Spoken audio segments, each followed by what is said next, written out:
Kia ora tātou, my name's Alastair Ross, and I'm the metabolomics platform lead at AgResearch. And we've been doing quite a bit of work around the area of using direct analysis mass spectrometry, so basically just taking a piece of meat and analysing the molecular composition to try and sort of get rapid measures of meat composition and understand how that relates to quality. So last year, you may recall that those that were attending, I gave a presentation about a new technology called Rapid Evaporative Ionisation Mass Spectrometry, or REAMS, rather than that big mouthful. And its application in quite a lot of different meat projects and how useful it's been. So this is really just a quick update on where we are with that technology and a summary of a small collaborative project we've done together with Lincoln University.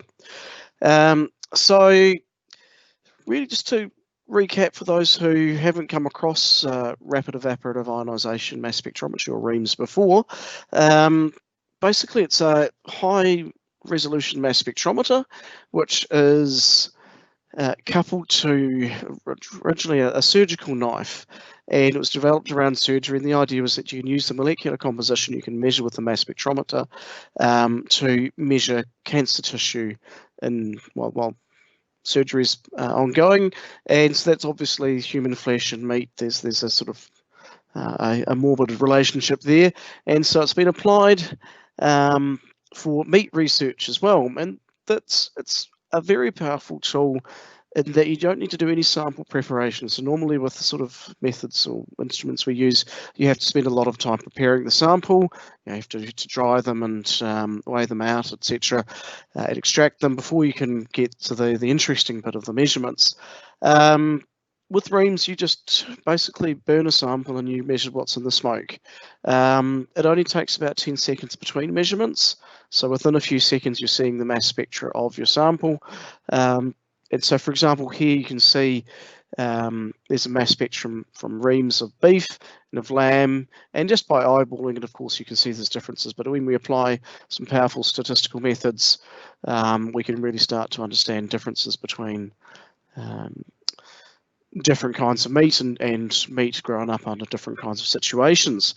And we've done some developments on this, and one is that we've got a laser, and so just play this video and talk to it at the same time.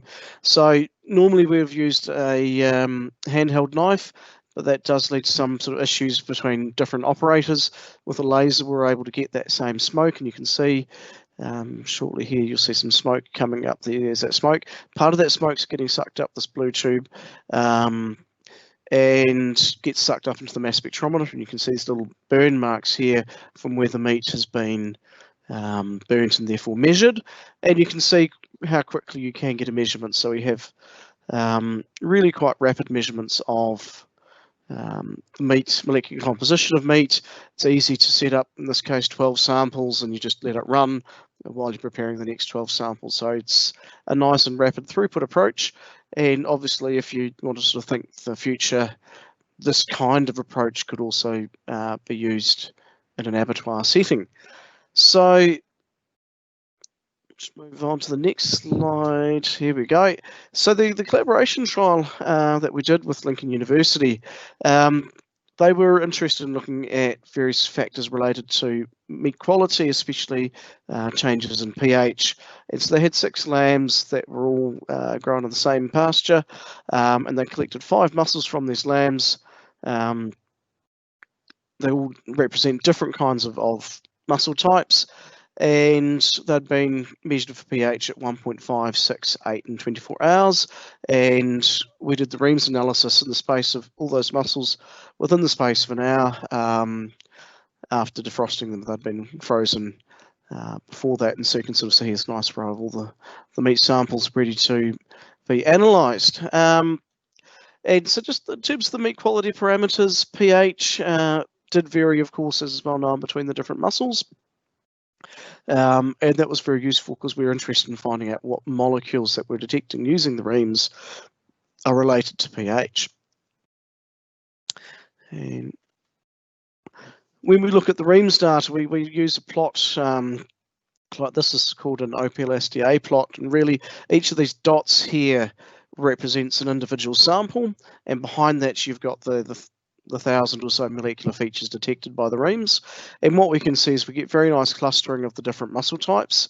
So we can tell that each different muscle has got a very different composition, and also what muscles have a sort of more similar composition.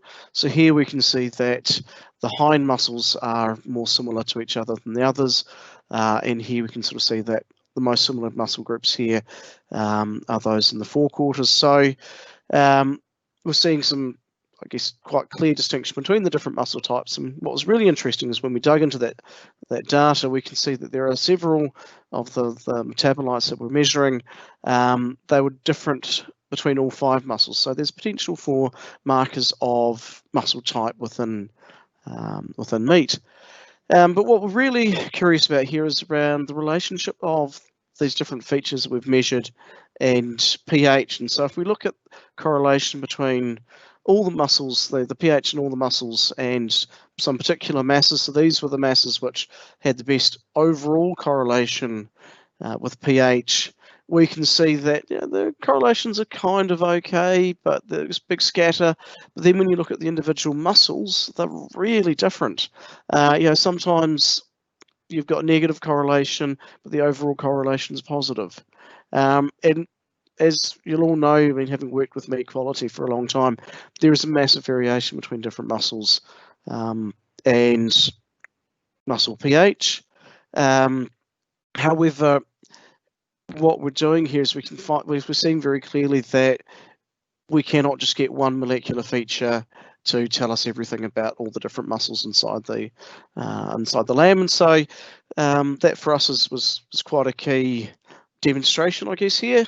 But the other thing that we can do is, because Reams is not measuring just one molecule or 2 molecules, we're measuring a few thousand, we can start using a lot more of that information to get a better idea about what's going on. So if we take, say, 100 markers and then we looked at the correlation with 24-hour pH, we get a much, much better relationship.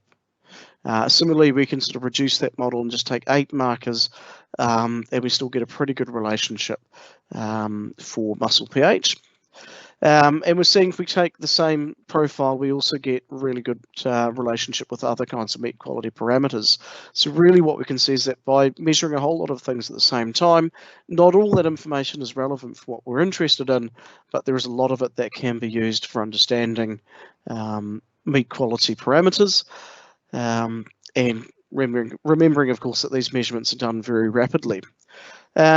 So we obviously want to follow up on this work, and so we've got a study that we're planning that should be run very soon, where we're going to get a wider range of different lamb muscles, and we're trying to find what lamb muscles best reflect all the other muscles. So the idea would be that we can take 1 or 2 muscles, do the measurements on those, and get a good idea to predict future pH and muscle quality. And then we're going to follow up on that. We had a study that was planned earlier this year, but it's had to be postponed because of COVID-19, where we would get samples from about 400 carcasses. We still have that planned, but it's probably going to be later this year or perhaps early next year.